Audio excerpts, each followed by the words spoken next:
This is my ultralight turbine-powered vector thrust J10, and it can do crazy stuff like this.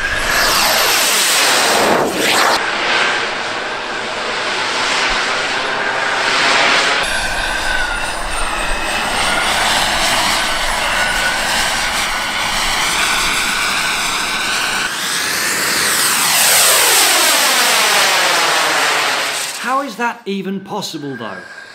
Easy. Power to weight. This entire model is built as light as possible. Heck, its retractable landing gear even sports handmade carbon fibre struts and featherweight foam wheels adapted to fit a tiny air brake system. You don't see those wheels on jets very often. Anywhere that weight could be saved, it was. The internal setup is very basic. No trays, no paint, no ornaments. Everything serves a purpose. Even the base for the power box is minimalistic. Just a couple of cubes of composite, barely big enough to take the screws. That's the weight side sorted. What about the power though?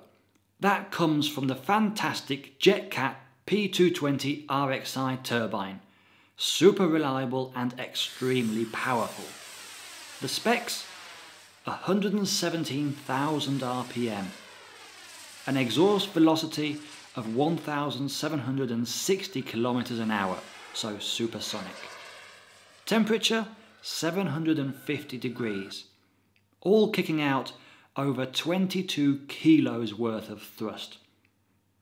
So, with well over a 2-to-1 power to weight ratio, that means we can have a load of fun.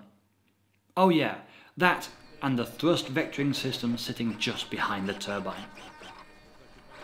Enough about the plane though, let's go fly it.